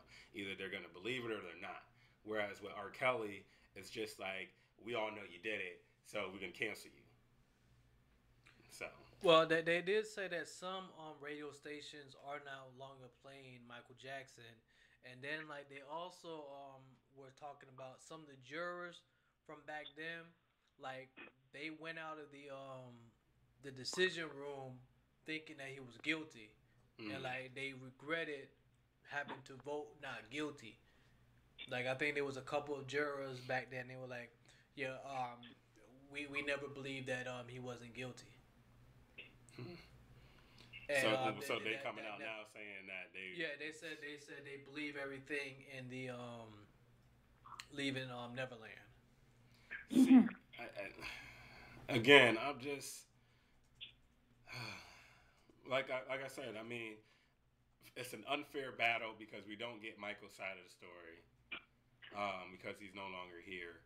So you know, we're just getting this one-sided story now, you know, versus what we got, you know, years ago when all of this first came out, where we could get both sides of the story. But now it's just like, okay, the man has been gone for some years now, and all of a sudden now you guys want to come out and discuss this. And it's like, well, Michael can't even defend himself. Nobody can really defend Michael because, again, the only people that know what truly happened are the boys, Michael, and the maid. So, I mean, well, some people are still defending him because Corey Feldman defending him. I mean, people are going to defend him because, again, like I said, people hold Michael Jackson in such a high standard, such a high regard that they're, you know, people are not just going to be like, okay, we believe you. Michael was a predator. We're going to cancel Michael. I mean, it'd be the same thing if stuff started coming out about Prince. I mean, you know, the standard to where they are held is so high that people are just not going to believe it and be like, okay, like I said, we're going to cancel them. We're going to stop listening to them. But I mean, yeah, you're gonna have people that are gonna be like, we believe the boys that Michael did it. They're gonna have people that have been like, we always believe that Michael did it. But the majority of the population, in my opinion, is gonna be like, no, we don't believe it happened. We believe you're lying because either you're lying now or you lied back then and you committed perjury, so you're a liar. So even if that's the case, why should we believe you now? But didn't these stories come out before they even did the documentary? I thought they had a whole thing with the Neverland where the boys were saying that Michael Jackson was molesting them and giving them red wine or something like that. Because I believe they came out and did it before. They're just documenting it now, and they have one of the victims basically talking about it. And one of the things that they did say, because I know Linnell talked about this last time, because she felt like they were just doing this to get paid. They did say that HBO did not pay these guys to do the documentary. Yeah, I heard it. Allegedly. Yeah, they both of them said that they told HBO that they didn't want to get paid for it. They just wanted to speak their truths and get it out there. So yeah, because I don't buy that. Like, I can't remember who it was. It might have been you, Darnell, who was talking about or you said someone said some people need to talk about it in order to, like, I guess, get it off their chest. But I feel like you can see a shrink for that. And if they didn't get paid by HBO, it's still a foot in the door to get paid by someone like CNN or Nightline or whatever you call those shows, like the girl who left her baby in the trunk did. I think it still kind of opens the door where other people are like, well, if he gave HBO ratings, I'll bring him on my show and I'll give him this check. I mean, to be honest with you, it does open up the door because now it's just like, okay, well, they did this documentary, and then right after the documentary, they had an interview with Oprah where I heard one of the guys you can tell that he's going through it. And he was like, yeah, he still sees therapy, and his mom goes to therapy, and he doesn't forgive her he doesn't forgive her for everything that he went through. And like, they said that you can really see that he's messed up because of all of this. So the Oprah interview already happened? Yeah, it happened after the second part last night. It came on there like right after, they said. So I probably had to look that up because I didn't know it was right after and everything. But yeah, because like I said, one of the guys, I don't know if it's that same guy. He has boys now. So, but like I said, I only watched like 15 minutes of it, and like the 15 minutes that I heard was kind of disturbing and everything. They both said that Michael used to give them oral. He taught them how to masturbate and stuff like that. Those were the kind of things. And one of them said that Michael asked them to bend over and spread their cheek while he masturbated and stuff like that. So that was like, and so I'm sitting here like, so. Darnell, that was a lot of information. That's what, and what I'm saying is that was just the first 15 minutes. So I'm sitting here like, what? How much did they had to say for 2 days? And I was just in the first 15, and it's just two of them. Mm-hmm. I can like the R. Kelly situation. You had all these girls. So the two of them, what was actually like? I probably, whenever I get the chance, go back and actually watch the whole thing. But I was just sitting there like, what could have been said? Like I don't even know like how long the first episode is, but like what could have been said for 2 days? Yeah. And the first 15 minutes was what I just said. I didn't watch it. Because in my opinion, I feel like if someone passes away, you just need to leave it alone. Because what is coming out supposedly exposing Michael Jackson going to do? I mean, he's gone. You can't put him in jail if what you're saying is true. I mean, what can they do? Exactly. He's already gone. He passed away. Let him rest in peace. There's no justice that could really be served in this situation because Michael's not here. So like you said, unlike, the Bill Cosby situation, the R. Kelly situation. Their justice can't be served for what they did to these people. So it's like you said, Joy. It's like they're. I mean, again, it's a thin line because if it really did happen, you can't dismiss them because if it really did happen, just like when with the whole Me Too movement, to go back to that, and the women are just now coming out and talking about things that happened to them 10 years ago, 15 years ago, whenever it happened, and you got to treat the men have to be treated the same way in that retrospect. This happened to these guys when they were kids. So we have to give them the same respect in that manner. We can't be like, oh, well, you waited too long to come out. You're a man. You should be fine, or you should be okay with this, or blah, blah, blah, blah, blah. We have to treat them the same way. So yeah, but it's allegedly. Huh? It's allegedly. I mean, I just try to. In any situation, outside of the R. Kelly situation, the Bill Cosby situation, I mean, a lot of the stuff, and again, it's a thin line, but with the Me Too movement, when those women were coming out and saying, this is what happened to me, there's no proof that actually happened to them, but we have to hear the stories, and we have to believe what they're saying, and in the retrospect of, you're hoping that you're telling your truth. You're telling your truth of what happened to you. Yeah, but then to me, I can't compare what's going on with R. Kelly. Well, not R. Kelly, but Bill Cosby with the whole Michael Jackson and R. Kelly thing. Because from what I read before, the Quaaludes, whatever it was called, it was legal when he gave it to him. So it was legal in those years that he was giving those girls the drugs. On top of that, but the Quaaludes were legal, but the way he was administering them to the girls is what was the problem. Yeah, but he didn't force them. They knew what the pill was going to do. I mean, in my opinion, at a certain time of the night, you went to a man's hotel for a reason. That's just my opinion. If you're willing to go to somebody's room past 11 o'clock, even after 10, you didn't go there to play cards. So I can't really compare the whole Bill Cosby thing with R. Kelly. R. Kelly's, if you want to use age as an excuse, but I mean, though, I kind of disagree with the whole age thing because when I went to school, girls at 14 were mature. They knew they were in touch with their sexuality and stuff like that.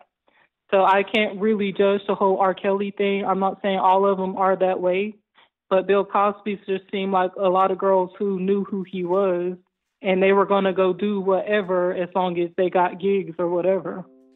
So I can defend Bill Cosby, but the Michael Jackson thing, I don't know if it's true or not, but I'm just saying that he's dead. You can't get justice for that. That, to me, should be a closed book. But Bill Cosby, to me, was legal. Well, the reason why I brought up, Bill Cosby and R. Kelly was I was using them as examples because I wasn't comparing it. I was more or less using them as examples as to the proof. We have the proof that, they did what they did versus Michael Jackson's situation and the Me Too movement. And in those situations, we really don't have proof. There's no videos. There's no text messages. It's what happened is only known between, these certain people. Mm-hmm. And so basically what I was saying was, just like the Me Too movement with the women, with these two guys and this whole Michael Jackson thing, is we have to give them the same, the same respect in them coming out and telling their truth, like we did with the Me Too movement for the women. We can't just write off these guys and say that they're lying, even though we don't know if they are or not. We hope that they're not, because this is definitely not something that you should be playing around with, regardless of if Michael Jackson was here, if he was alive or not. These type of allegations, these type of things that they're saying that happened to them, that's not something that you should be playing around with. And so if it really did happen to them, you know, then I mean, my heart goes out to them because that sucks. I mean, it's not a good situation. But if it didn't happen to them, and you know they're lying, then that's a problem. They're about to have that Michael Jackson ghost. But again, Michael Jackson's not here to defend himself, so it's Yeah. just like, I mean, we just don't know. So we have to, I mean, we have to assume that, you know, they're telling their truth. So, and unfortunately, if it is the truth, and Michael Jackson was capable of doing that, because what we have to remember as people and as a society, that nobody is nobody is above doing anything in life. The person that you think that would never go out and rob your next door neighbor could be the very person that went out and robbed your next door neighbor. So we have to remember that even the people that we put on these high pedestals are not perfect, and they could be just as messed up as the next guy or the next girl. So, like I said in the beginning, I mean, it's a slippery slope. It's a slippery slope, but I ended on saying that I hope they're telling their truth. So, what you got next for us, DJ? The next thing, since y'all were talking about the Me Too movement, I didn't actually read the article, but Roseanne's at it again. She basically said all these women coming out with the Me Too movements are whores. They should just keep quiet. I agree. Wait, what? You said you agree? Yes. I mean, Darnell knows my stance with the Me Too movement. But what if these He knows my stance with the Me Too movement. But what if they're telling Okay. the truth? Okay, here's the thing with the Me Too movement. I said before, the women that come out on TV, they make women in a real world look bad. If a woman comes out today in the real world and say, oh, my boss sexually assaulted me or whatever, people are not going to believe it. Because I read 3 different cases on the Harvey Weinstein thing. To me, none of that sounded like sexual assault. What it sounded like is you went to his hotel room. He said, we are going to talk about this audition, whatever. He said something like, I guess he was going to massage their shoulders or something like that, and they're going to watch him play with himself in the shower or whatever. But he didn't have a gun to your head. He didn't have your arm. He didn't force you to stay there. You stayed because you wanted a Golden Globe or you wanted a role, and you stayed there and you did what you did because of that role. So in my opinion, when you come out 90 years later and say, oh, Harvey did this and blah, blah, if you read every single story, none of those stories sounded like sexual assault. You stayed there. He didn't force them there. They went to his hotel room, assuming it was an audition. When they found out it wasn't one and they had to do something in order to get these roles, they did it.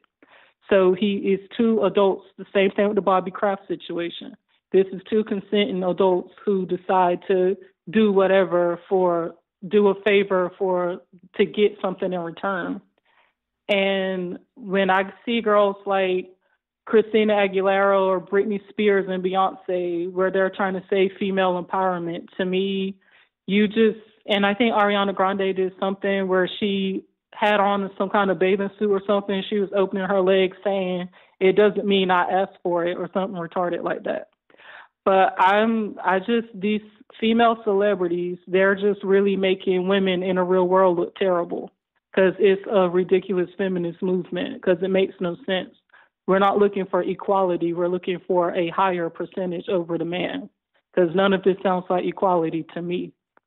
And I agree with Roseanne Barr about the women being stupid because, I mean, none of their stories make sense, but that's just my opinion. I mean, I'm going to say this. When you are a person that holds a position of power, people, and you're not a good-hearted person, and you're not trying to help people in the best way that you can, people are, well, first, we're all human. So people are prone to using their position of power to get away with doing things that are unethical and aren't right. And again, as I said earlier, with the Me Too movement, we don't have proof of these things happening, but just the account from, all of these women and their stories. And I don't think that it's right for all of these women to be considered or being called whores or stupid or I mean, granted, yes, I do believe that if you are going to see somebody in a room at 10, 11, 12 o'clock or later, early, late night hours, early morning hours, I mean, there's a good chance that you're not going to that room to do business. Now, I'm not going to say that They that's are going to doing be, business.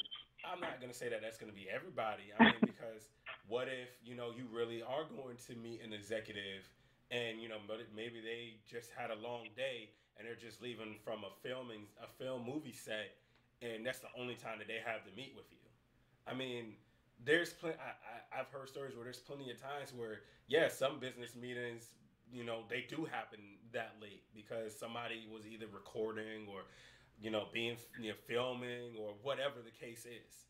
So I don't want to say that every time someone says meet me, at such and such at 9 or 10 o'clock at night, that's gonna be a sign for you not to go. But No, Brian, that's not what I was saying. When they met him there and they found out what he wanted in return, which is why I agree with Roseanne when she made the comment that they went up there to trade sexual favors for money. It's just a simple fact you went there. If you thought it was an audition, once you found out it wasn't, you still stayed. You never left. He didn't force you to stay. That's why I come to disagree with sexual assault. My opinion of sexual harassment and sexual assault is completely different than the Me Too movement. A man can't even call a girl pretty now without saying, "Oh, he sexually harassed me." well, that's what I was That's saying. just where it's getting to a point. Well, that's where I was getting to with the person being a person holding power. I mean, you go to the room and you find out that okay, this is not going to be an actual audition. I mean, I'm up here and this man or this woman wants to you know massage my shoulders or my back, or they want me to massage them, or they want me to watch them take a shower and play with themselves, or do this or do that. I mean, and then on the flip side of that, these people, these women that were in these situations back then, dealing with Harvey Weinstein and all these other guys that were doing this to them, you know, and their mindset is, yeah, they don't want to be in that position, that predicament, but they're trying to break into an industry that back then at that time was it was more males, and it wasn't easy for women to break into the movie industry. It wasn't for them. I mean, that's been well documented. So they did what they felt they needed to do to be able to get those roles, to be able to do what they loved. Because if they didn't, they would have been blackballed.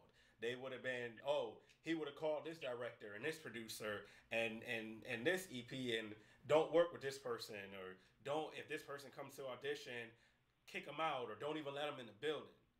And these people and these women were trying to make a living off of something that they love to do. So they felt like they didn't have a choice, because if I don't do this, then I gave up everything I had before I came out here to try.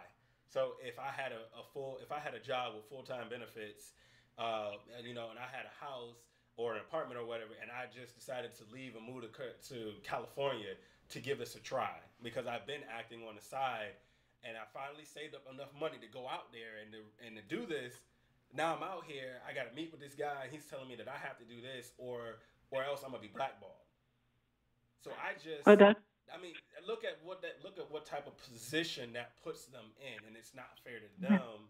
That, I mean, it sucks, and they should have. And honestly, like I said, if you go into somebody's room that late, you have to keep in mind that you need to be aware that this may not be what you think it's going to be. On that part, I feel like they should have that on that part, I do in a sense kind of blame them because they should have known that this is probably going to be a situation where this is not going to be what I think it's going to be.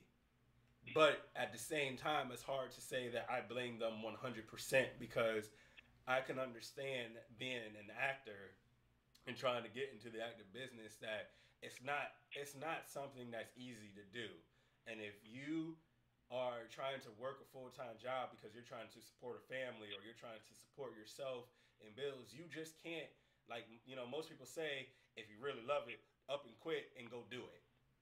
Everybody can't do that. Everybody just can't up and quit and go try to do something that they really love because they have to support their family or they got to pay bills or whatever the case is. So we don't know if those women, they did that. They just up and said, I'm gonna go and do this. They left their job, they left their family, they left their friends, their comfort zone, and then they got out there and then that's what it was. And again, if they don't do this, this, and this, then they get blackballed, and now they can't do what they love. They can't do what they left their whole life behind to go do, and now they got to rebuild their lives and start from scratch and start from the bottom again and work their way back up. And, it's, like I said, it's a thin line. It's a thin line. Like, I don't agree with Roseanne calling them whores and stupid and this, and this, but they have to be, at some point, they had to be held accountable too for for knowing that if I'm going to a room this late at night, I mean, obviously something in your mind has to click that this might not be what I think it's going to be, what I've been told that this is going to be. I need to keep that in mind, especially if I go up to this room and it's this person and their personal assistant, and then the personal assistant just leaves out the room and it's just me and this person in here for hours. Like, Brian. And it's late at night. So, I mean, that's my opinion. To each his own, but that's my opinion. That's how I feel. I just want to say that was very passionate, but I do disagree with some of it. I disagree with the choice thing. I do agree that the men in the higher position should be held accountable as far as you can't break into this business unless you do what I say. I feel like, in my opinion, the reason I disagree with the whole these people feel like they don't have a choice, I get it's something you love doing. You're making sacrifices to do it. You made a choice to take that sacrifice in order to make it big in Hollywood, doing something that you love. To me, if you want to argue equality, that's fine. You can argue equality. But sexual assault is a huge accusation. You can't accuse someone of sexual assault. Again, I agree with you as far as the business should be different for actors or actresses who want to break in, but you still have a choice. You can, I know I'm repeating myself, but again, I agree that you can make the argument that we want equality. We should be able to break into this Hollywood business being a woman the same way men do, which we don't even know if men are doing the same thing women are doing, and they're just not coming out speaking about it. But again, argue equality, but saying I was sexually assaulted because I chose to stay in order to play this role, that's on you. I stayed here and watched Harvey Weinstein molest himself in the shower because I wanted a Golden Globe. That was my choice. You made a choice to stay there. That's not sexual assault. So I think you can argue as far as the business, like you said, as far as the business should be different because people should be able to break in naturally or a real way or the way people actually thought it was. But I disagree with the choice thing. But even if you do argue equality, it still goes back to them being put into a situation where, okay, again, if you want to break into Hollywood, you got to do it the way that I tell you. Because if you don't, you're not going to get there. So you have the big players who are basically holding equality by the neck, by the throat, and saying, we are the ones that we run this equality game. So we're the reasons why there's women in the industry, and we're the reason why there's not women in the industry. You don't want to do X, Y, and Z, you're not getting in. You do X, Y, and Z, I promise you, you 6 months down the line, you're gonna be nominated for a Golden Globe. I promise you, next year, if you don't get it this year, you'll get it next year. But that's what I'm saying. That's not sexual assault. Well, You can argue equality, but not sexual assault. That's not sexual assault. And if I make you sit there and But he didn't. But there's a difference. You can't make anyone do anything. That individual has to make the choice to stay there. He didn't force any of them to stay. You made a decision to stay because you wanted this role. You wanted this Golden Globe in 2011 or eventually in 2012. You made a choice. He didn't make you stay. You never said in your reports there was a gun there that made you stay. You stay there because you wanted a role. So he didn't make them do anything. They chose to. That's my argument for why it's not sexual assault. They weren't taken advantage of. They made a choice to stay. Physically, yes, they weren't taken advantage of. But when you are mentally telling somebody that you hold the power of their career in your hand and you're mentally attacking them, that's just as bad as physically holding a gun to their head.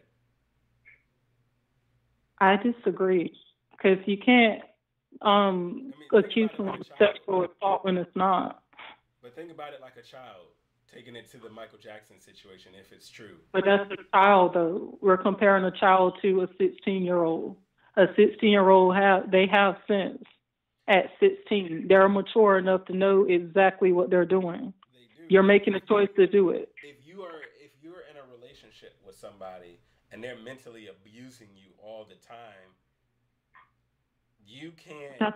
It's not, for a lot of people, it's not as easy as, oh, you're mentally, especially if you're in love with that person and you've been with them for years. It's just like if you're in an abusive relationship, a physical abusive relationship. For a lot of people, they just can't up and say, okay, I'm out of it because I'm tired of this. I know, Brian, but you're comparing a relationship of years to my first meeting. That's not comparable.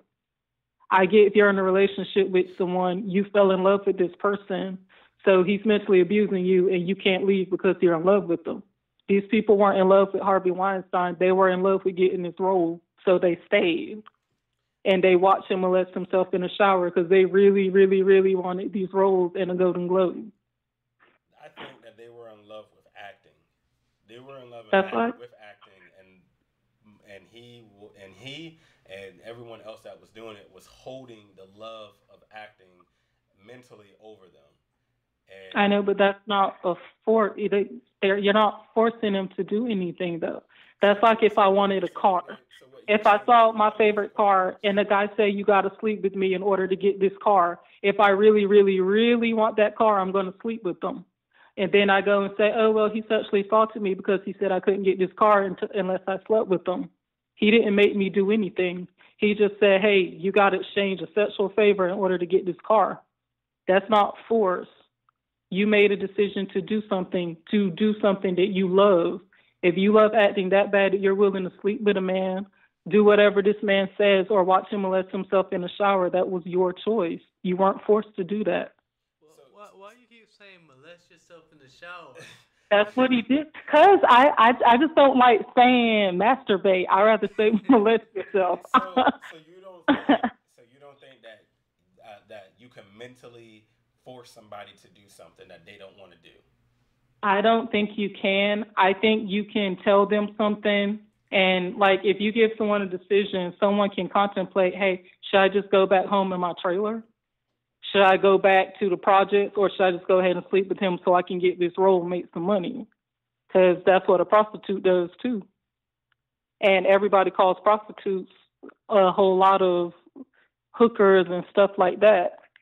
And that's no different in my opinion. Because again, like Roseanne said, you're exchanging sexual favors for money. It's the same. So I think that someone can, I'm trying to think of the word I'm trying to think of. Someone can put an offer in your head, but you have to make the choice on if you really want this role or this award, if you're willing to go on with it. But that's not force. You made that choice. I don't believe that you can be manipulated into doing something as far as sleep with me and I'll give you this role. I believe you made a choice, like you said, because you really, really love acting. And that's why you made a choice to sleep with them. But to come out and say I was sexually assaulted or harassed by Harvey Weinstein, that's a stretch to me, because you weren't. You made a decision to watch him. You made a decision to do whatever he wanted you to do, but he didn't force you. So you don't. So do you? So do you feel like if you were to meet somebody, do you feel like, or let me not say that. Do you feel like there are people in the world that can easily manipulate you because of your situation to get you to do whatever you want? I think you can put a thought in someone's head. I think that person can think about that thought and say, like I said before, do I really want to go back to that trailer for $1 and go back to my little minimum wage job? Or do I want to go sleep with Harvey Weinstein in order to get my Bentley? That's the decision. I believe someone can put a thought in your head, but I do not believe someone can manipulate you into sleeping with them in order to get a raise or to get a job in acting. That was a choice, in my opinion, that was made by that person to go on with it so they can get that role or an award. But I don't believe you can be manipulated. Okay, so you don't believe manipulation is real? I think to me, it kind of depends on the situation. Like again, with relationships, I believe that if you love someone, that person can say, I guess I wouldn't really call it manipulation, but like if you fall in love with a guy and he threatens to leave or whatever, and you're like, I can't live without you, he can mentally assault you or verbally assault you, whatever. And I believe that can, again, not manipulation. I think if it's something like a relationship, I can say, okay, well, she was verbally abused or whatever, so he kind of weakened her because she's in love with him because it's too late for her to leave now, or it's going to be difficult for her to leave. But however, if I read a report that you willingly went to his hotel room, you initially thought it was an audition, you found out it wasn't, but you didn't leave. You could have walked right out that door, but you decided not to. Like I said, I believe you can put a thought in someone's head, but I don't believe those women were manipulated. But that's just my opinion. But that's literally, that's like the definite, like, I can't agree with that one, Joy, because I know that's what I'm saying. You were so passionate, but I disagree. if I can take a situation and change it and make it for the better for me, I just manipulated that whole situation. If I got you to do something that you didn't want to do, I just manipulated you. I mentally assaulted you and got you to do what I wanted you to do. I convinced you. That's me manipulating you, regardless of if it's sleeping with me for whatever in return, regardless if I got money out of you, if I got whatever it is from you, if I got your pillow and you slept flat on the bed and I got the pillow. I mean, that's what it is. If I can put a thought into your head, I can manipulate that thought and get you to do. But notice how I said you have to. Regardless of how. But Brian, you still have to make that decision, though. You can put a thought in anybody's head. I can put a thought that, hey, that girl might be your next wife. That doesn't mean she will be. You can put a thought in someone's head. It's up to that individual to make the decision on what they want. If you really want something, like I said, you can put a thought in someone's head. You can call that manipulation. That's fine. But that individual still can make that choice on whether they want to do something. You chose to do it because you wanted money. You wanted to make more money. That's why women go into prostitution, because prostitution pays more than working at McDonald's. That's a choice made by that individual. That's my opinion on it. You can't force someone to do anything unless you have a gun to their head or a weapon forcing them to do something. Like, I believe in you can put a thought in their head, or if you want to call it manipulation, that's fine.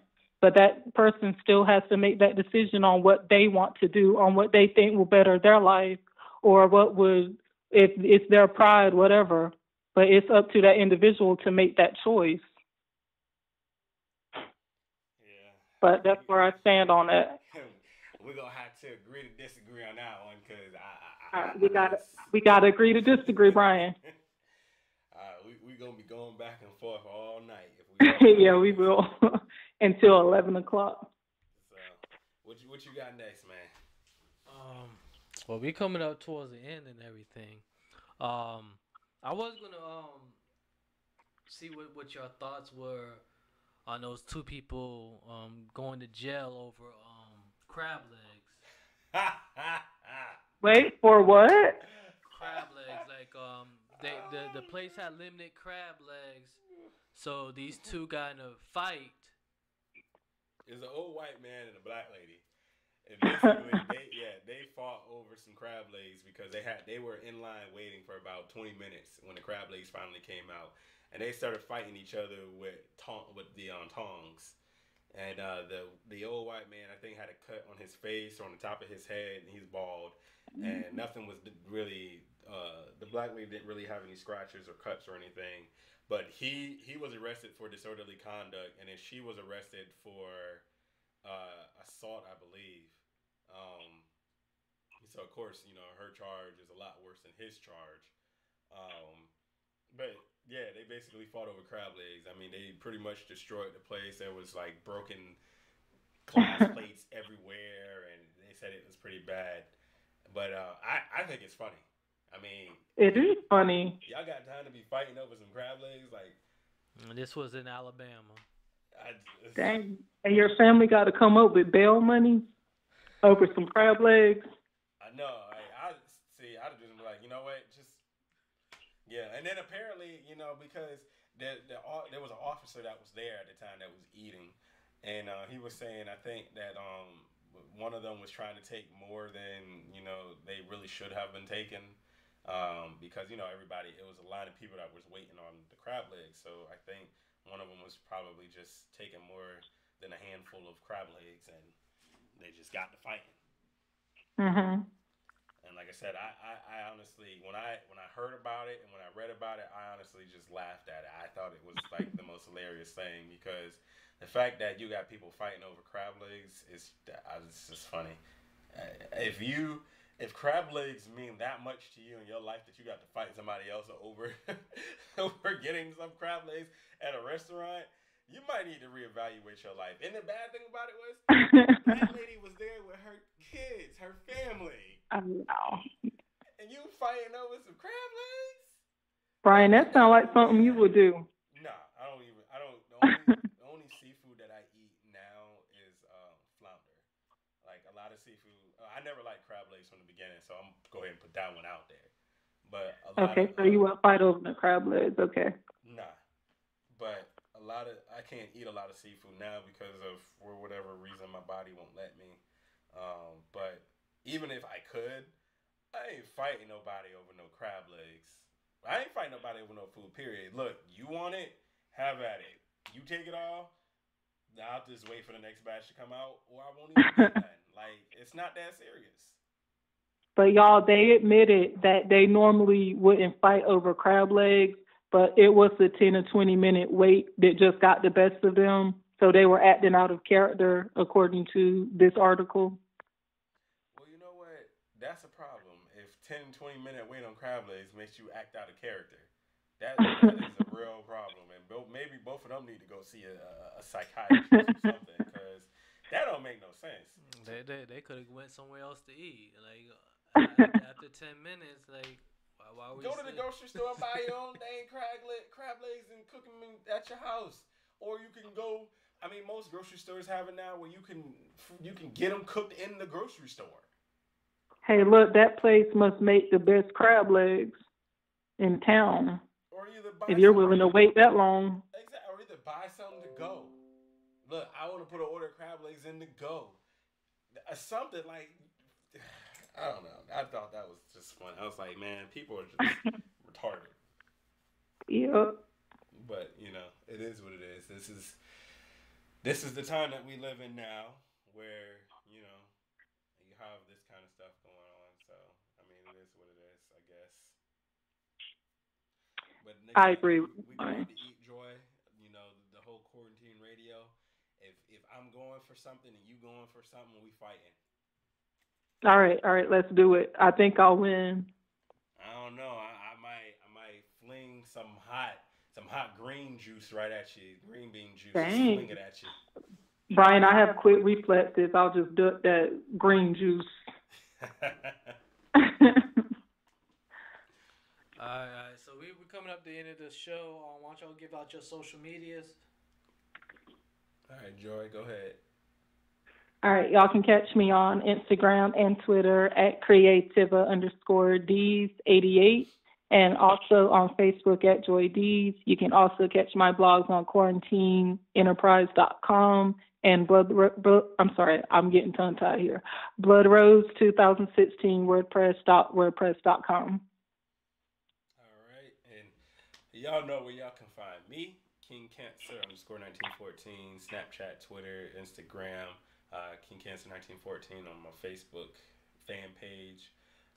Just if you want to get in contact with me, just hit me up on one of those platforms. I do want to say I got a couple things in the works right now. I can't really speak on any of them, but just keep a lookout. Got some things, some moving pieces going on right now. So look out for our interview also that we did that DJ L mentioned earlier in the podcast. We had a special interview that we did up at High Point with Brent Gaskins at the Bertano Group Studios. I want to shout out everybody up there, Wave Radio. We're going to be definitely doing some stuff with Wave Radio coming out of the Bertano Group Studios, having them on our show, us going to be on their show. And we're going to be going back up there real soon. So, again, check out that interview. It should be uploaded by the end of the week, this weekend, hopefully, between everything else that DJ L got to do. So just bear with him. But, there was also another guest on that interview that we didn't even know that we were going to actually have the pleasure of meeting and speaking with. So if you guys watch Greenleaf, you will know him from Greenleaf. That's all I'm going to say. But it was a good interview, good vibes. Everybody up there were good people. So definitely looking forward to going back up there to do some more interviews, do some more work with them. We're looking to have a show up there in the coming months. Once we really get things tied down in order, we will let you guys know about that event. So just keep a lookout for that. Other than that, pray for your boy. Pray for your boy. Give me prayers. All right, so like I said, any women out there in the Raleigh Durham area that wants to play flag football, just hit me up at info@quarantineenterprise.com. I'll give you more information on how to join the team. Our first game is on March 24th. Oh, yeah, shout out Gridiron Gang. We should be able to have the schedule by Monday, from what I understand. And like I said, our team, we're gonna have photographers and videographers out there, so you'll be getting exposure as well. And we're trying to get more people to come out to the games and stuff like that, bring more awareness to the flag football area, into the Raleigh Durham area and everything. Other than that, I can't think of anything off the top of my head that I probably, once we get off the air, remember and stuff like that. Our guest for Thursday? Oh yeah, our guest Thursday is a person out of Atlanta. She makes her own soap, deodorant, and stuff like that. She a good friend of my sister, Royalty Treatments. So we'll probably get some more information on how she got started with that. It kind of reminds me when I interviewed the guy that makes his own candles and stuff like that. But yeah, so we'll get some information on that as well. I'll have that flyer up most likely by tomorrow and everything. Other than that, I just want to thank everybody to tune in. Oh yeah, also we are on iHeartRadio, iTunes, Spotify, Spreaker, YouTube. Like, subscribe, comment. Like, subscribe, comment on iTunes. Rate on iTunes. I need to actually check the statistics on that. They sent me a link. I haven't checked the statistics on that. But I am looking forward to actually seeing people's comments on the show and everything. Let us know how you think. Give us those 5 stars. Give us those 5 stars. Alright. Other than that, this show has been quarantined. We'll see y'all Thursday, alright? Shout out to Marle Blue.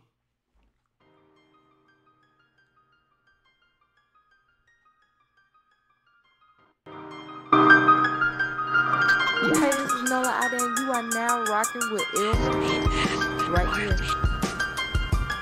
Yo, what up, world? It's your man 504 Detroit. You already know every Tuesday and every Thursday I'm tuned in to the hottest radio station across the land, Quarantine Radio.